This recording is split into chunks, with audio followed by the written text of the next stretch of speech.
that the powerful lobby is spreading its influence on Capitol Hill by calling for an unconditional military aid to Israel and hyping up threats from Iran, which there have never been any threats.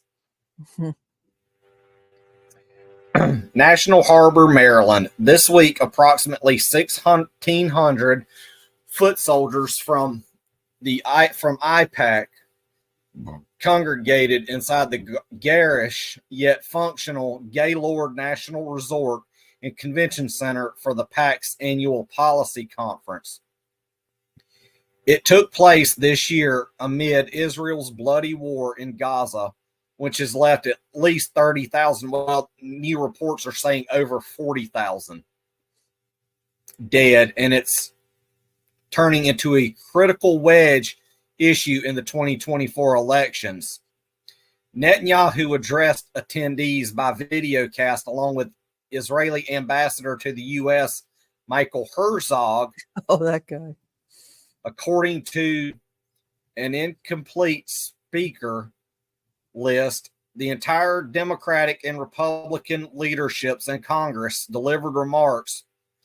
Senators Chuck Schumer and Mitch McConnell and Reps Hakeem Jeffries and Mike Johnson, Uncle Fester, and Tim Burchett of Tennessee were both in attendance. In past years, the conference has been a media spectacle with a widely disseminated lineup of powerful speakers to showcase AIPAC's enduring political influence.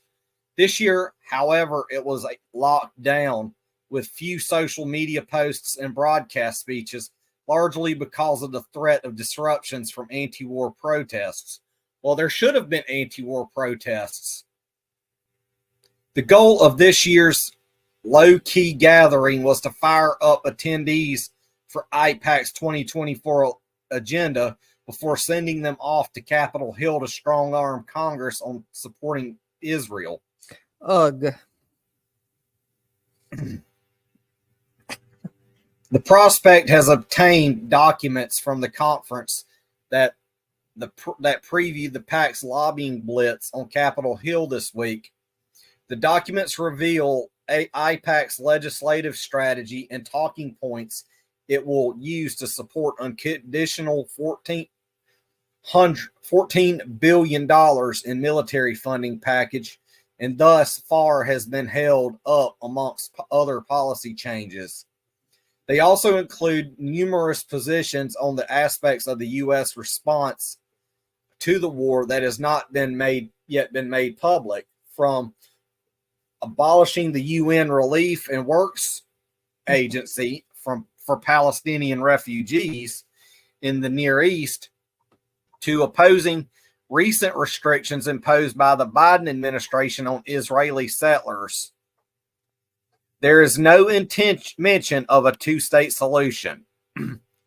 This is damning evidence that AIPAC is completely aligned with the far right of the Israeli government as tensions emerge between Netanyahu and the Biden administration, said Raed Jarar, advocacy director of Democracy for the Arab World Now.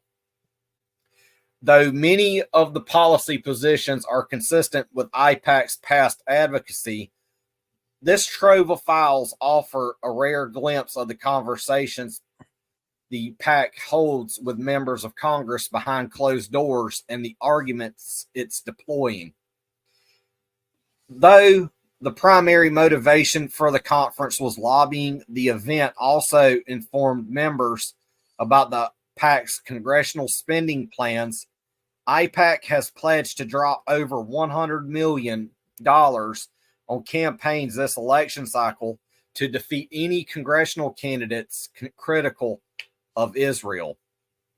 This week, the PAC touted its prowess to members, dollar for dollar, the largest contributor to the candidates in the 2020 midterms via its super PAC United Democracy Project. One brochure pulls quotes from critical articles in The Intercept and Slate. Yeah, fuck Slate. as testaments to its preeminence and as an electoral juggernaut. AIPAC has long described itself as a bipartisan organization that endorses the full leadership of both parties, despite the fact that the financial disclosures show that many of its top donors overwhelmingly back GOP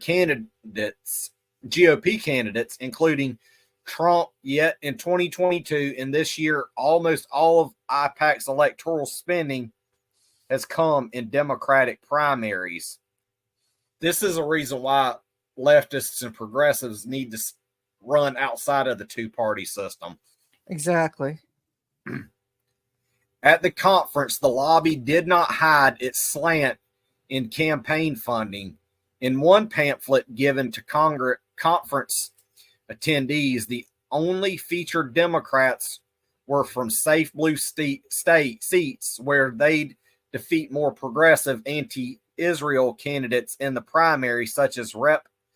Haley Stevens, Shontel Brown, and Glenn Ivey, which Shontel Brown, there more toward the end, defeated Nina Turner because of the DMFI funding.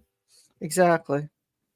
The featured Republicans, however, either flipped their seats or represented highly contested frontline races held by only narrow margins. Those were Rep. Young Kim of California, Don Bacon of Nebraska, and Ken Calvert of California. It's been clear for several election cycles that AIPAC may sway the electoral map more for Republicans, but this document all signals that directly to its members. The pamphlet does try to refute charges that the lobby opposes all progressives. It takes a dig at its critics by claiming they have raised more money for endorsed Congressional Progressive Caucus members, which Joe Firestone and I have did an analysis on the CPC and all that, where they got 1.8 million, then left aligned groups, Justice Democrats, J Street, and Emily's List combined. But the talking points promoted the conference for its members to use on the Hill to tell a different story. They're exclusively directed at combating rhetoric and policy from Democrats, squad members, ceasefire advocates, and even President Biden, who has recently mildly criticized Netanyahu's handling of the war. The legislative packet is directed at defending Israel's military actions in Gaza against any calls for conditioning military assistance, as well as the findings of the ICJ investigation. AIPAC is also using the ongoing war and threat from Hamas to call for further sanctions against Iran, potentially pulling U.S.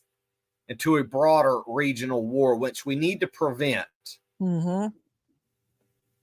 AIPAC is instructing members to make assertions of fact to congressional staff that are not supported by credible evidence other than the statements of the IDF, according to experts who reviewed the documents.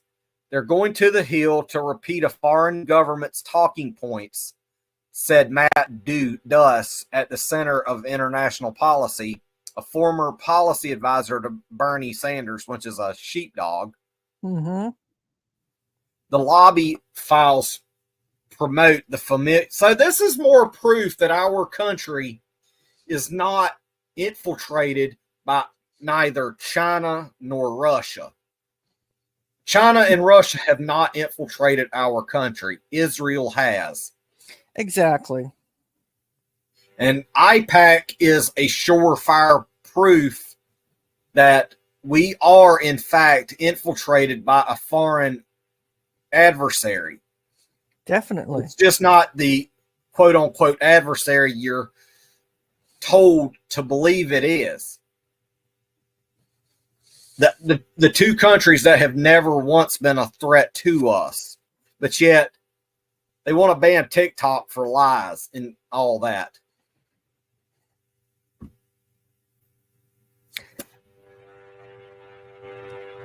The lobbying files promote the familiar, though contested, line that Israel does not target civilians, which is a lie. They have been targeting civilians since 1948. Exactly. This has been questioned due to the sheer body count of Palestinian civilians, women, and children during the war compared to the members of Hamas, along the statements, along with this. Yeah, this is just insane. Mm-hmm. State intentions by several officials to eliminate everything in Gaza. The IDF has justified the high casualty rate by saying that Hamas weaponizes civilians as human shields, yet the IDF has authorized airstrikes on these with dense civilian populations, such as hospitals and refugee camps, most recently at the Flower Massacre at the end of February, when the IDF opened fire on civilians gathered around an aid truck, killing over 100, which they're wanting us to be told that that's a lie. Everything you see and this other blah, blah, blah is a lie. Yeah, you know what you saw. Yeah, we know what we saw. We saw it just as clear as glass. Exactly.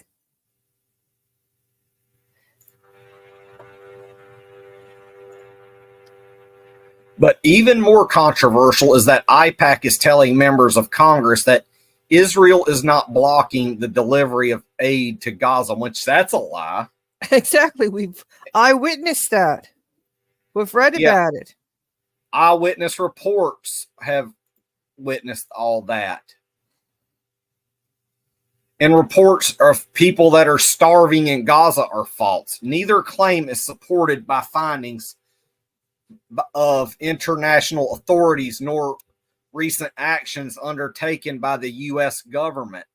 Just last week, the U.S. dropped aid packages into Gaza, circumventing Israeli border officials. And the State of the Union address, Biden announced intentions to set up a port for deliveries. We know what that port's going to be for. Exactly. These actions were not only necessary because Israel has made it difficult to get aid through checkpoints, such as during one recent incident where the Israeli Navy fired at an aid convoy. The EU's foreign policy chief said that starvation in Gaza is being used as a weapon of war. Mm-hmm. AIPAC wants Congress to disregard not just credible international institutions, but their own eyes, and to simply take Israel's word for what's happening in Gaza in spite of the Israeli government's ongoing pattern of bullshit, said Omar Badar, a policy analyst on Middle Eastern affairs. Despite being a longtime donor and supporter of President Biden's, AIPAC's talking points also goes up on the attacks against him in recent remarks made, however, tepidly indicate a shift in tone. Biden has distanced himself from Netanyahu, embracing the language, if not the full meaning of ceasefire, or more recently indicated potential red line should Israel launch a ground invasion on the Gaza border city of Rafah. AIPAC dedicates an entire section of its file for members to rebuke the president's comments under the subhead, "Why is President Biden dictating Israel how to fight this war while simultaneously demanding military assistance from his government?" It also advises members to say concerns that conduct the war against Hamas are best delivered privately. So we know that they're trying to keep things under wraps from the public eye. Mm-hmm. And that's why they're also wanting to ban TikTok. Yeah.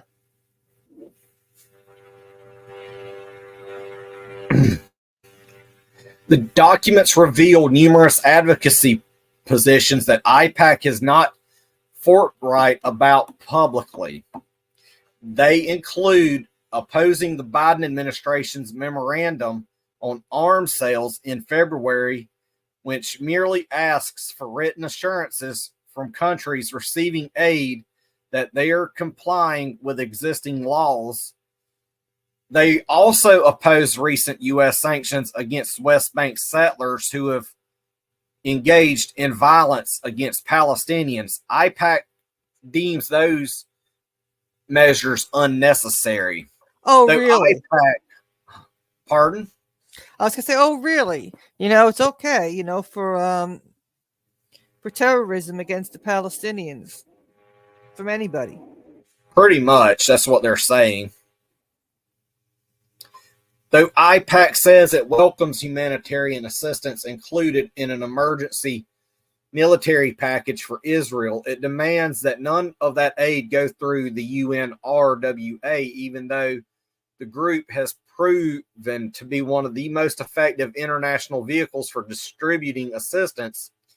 That's because AIPAC is pushing for a complete defunding and abolition of UNRWA after reports by the IDF that a handful of its staffers were aiding Hamas. Hamas this, Hamas that, fuck this Hamas And the shit. whole thing was false. The whole thing was false. The IDF has not provided evidence to back up those claims. AIPAC now indicates that it's open to standalone Israeli military aid package without Ukraine aid, which is significant in tactical change, according to Dylan Williams, Vice President for Government Affairs at the Center of International Policy, who used to work for J Street. AIPAC has sought Israel to be included within a broader bill, ostensibly because the principle says rising aid lifts all boats. Yeah, you're sinking your boat, dickheads. Exactly. This also had the effect of insulating Israel from potential challenges or conditions. The fact that AIPAC has now shifted to accepting a standalone bill that indicate a fracturing of the foreign aid NGO coalition because of the war, it could also mean that AIPAC believes it can exert enough pressure on members to go get the votes for Israel aid set aside from the messier politics of Ukraine funding and the border bill that it was originally attached to. So every time a spending bill, it's like, let's give money to Ukraine, let's give money to Taiwan, let's give money to Israel, but let's not give shit to the American public. Mm-hmm. What about us? We are, none of the Biden administration or anybody in Congress's policies are American first. I think this is why we're starting to see a new rise in American nationalism because of what the Biden-Harris administration have done. Not only them, but also our members of Congress. That's why we're starting to see more people echoing the America First deal that Trump has coined because we are left behind. That's why. Mm-hmm. And even I am catching on to that American First deal. I'm guilty of it because I am so sick and tired of seeing my neighbors and people in my community struggle while all these other countries are being given everything with a golden spoon. Mm-hmm. And there's no reason for it. Yeah, that is not America First. That is Ukraine first, Israel first, Taiwan first. The hell with foreign aid. It does not do any good for anybody. Cut them off. I am also finding myself echoing the tone of Ron Paul lately, who I used to echo the tone big time between 08 and 2012 and all that. Mm-hmm. A striking theme across the conference and its legislative packet is focus placed on the threat from Iran, which is non-existent. In AIPAC's talking points, Hezbollah is mentioned nearly as much as Hamas, often in the same breath as proxies for Iran. An entire pamphlet from the conference is dedicated to the multi-front threat from seven different groups, not just in Gaza, but also across Lebanon, Syria, Iran, and Iraq. Iran and its terrorist proxies are waging war against the Jewish state. The pamphlet states, which is an even greater threat than Hamas. It's always about Hamas, which in 2009, there was a speech given on the House floor by Ron Paul on who created Hamas, and who funds Hamas. And this problem goes back way before Hamas. Yes. So it's just totally ridiculous. And who's the one that's attacking everybody? Bombs this one, bombs that one, bombs the other one, and says, "Oh, we're defending ourselves." The problem is our Who's the one that's been firing bombs into Syria ever since 2015 and 16? And why did Tulsi Gabbard herself go and meet with Bashar al-Assad to get to the bottom of it? Mm-hmm. And people don't understand, and they wanted to paint her as some kind of Assad agent because she was a member of Congress and she wanted to go see things firsthand. And exactly. She's also she was also a veteran of this country.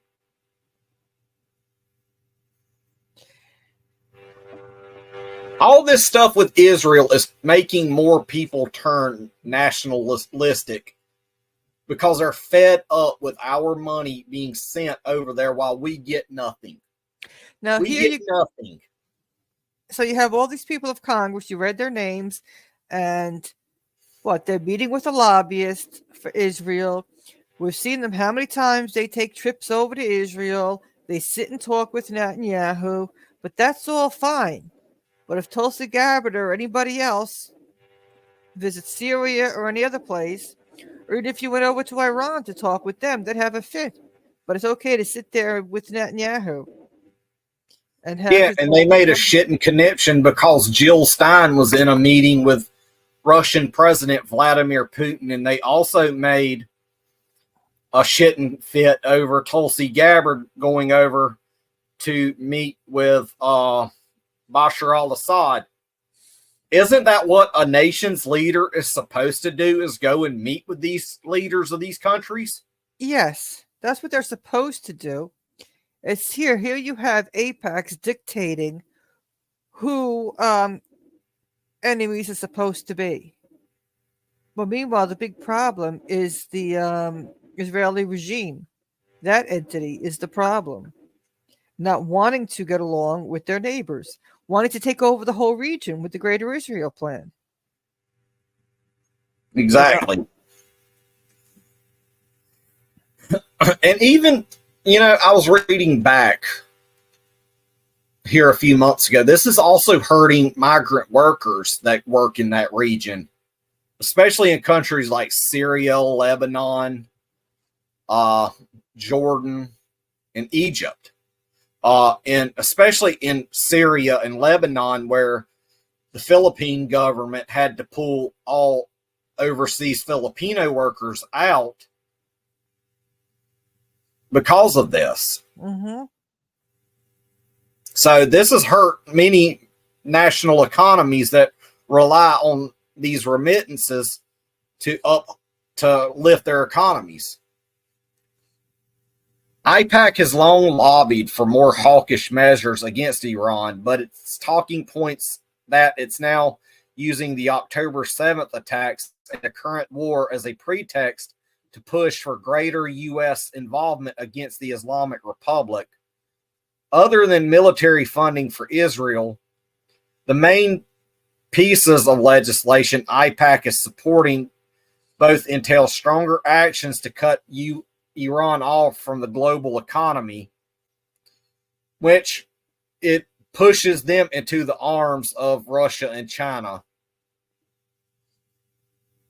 Those are the Iranian Sanctions Enforcement Act and the SHIP Act, which would crack down on foreign ports and refineries that process petroleum exported from Iran in violation of existing U.S. sanctions. The SHIP Act passed the House in early November. AIPAC's hopes to see Iran's economy crippled through sanctions as a means of drying up Iran's support for Hezbollah, which they have no proof that Iran supported Hezbollah or Hamas. There is no proof of that. Right. Which they seem to think they will give Israel the upper hand in a conflict that many see as imminent. That's not giving them the upper hand. That's actually putting their national security even at further risk. That's putting our national security at risk. Even Scott Ritter and that dude MacArthur said McGregor. That. Yeah. McGregor. AIPAC's push for these actions come as the war in Gaza threatens to escalate into a regional war.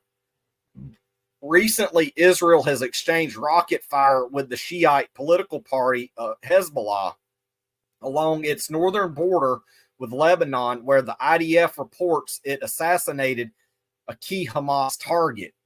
If Hezbollah and Israel go directly to war, it will pull other Arab nations and put pressure on the U.S. to back its closest ally in the region, which I don't see them as an ally. I see them more or less as what's the term I'm looking for? Collateral? Yeah. It puts us more at risk of even nuclear war, which should be prevented. The documents further emphasize U.S. involvement by highlighting the 3 Army troops killed in January in a drone strike on a base in Jordan, which officials have linked to Iran. Yeah, which I doubt they have proof that Iran did that, which there doesn't seem to be any evidence reciting their claims.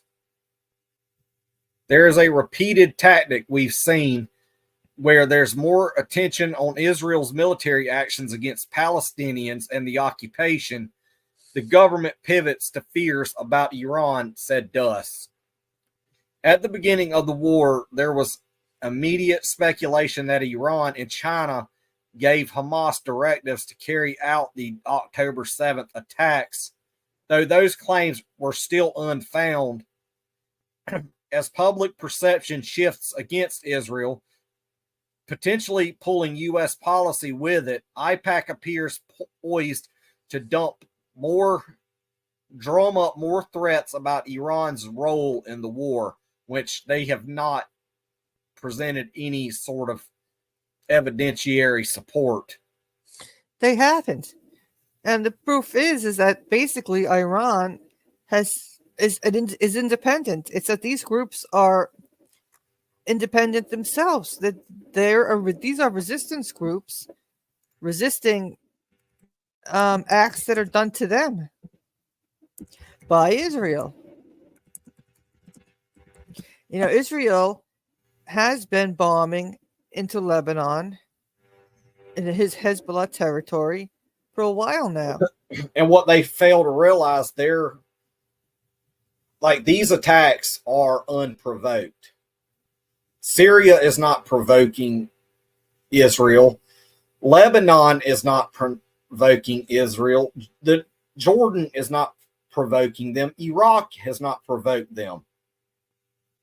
These are unjustifiable attacks against neighboring countries just because they want to start something is what they want to do, or then claim they're the victim. Yeah, they'll play foul and cry like a little bitch. Exactly. That's what they do all the time. And as we see, they're having a fit because people don't like what they're doing, what they've been doing in the West Bank, what they've been doing in Gaza. And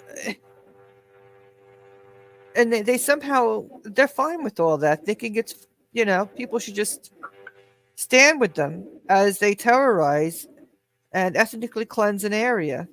And people are just supposed to be fine with that. As we know with the Greater Israel Plan, they are trying to wipe out Palestine, and they'll continue on with Jordan and Lebanon. And go all the way between Syria. The Tigris and Euphrates River.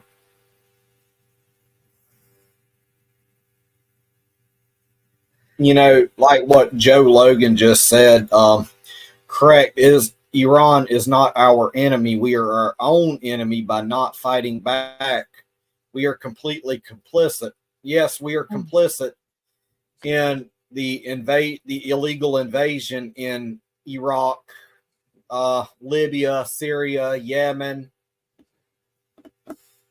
What other countries have we hit over there?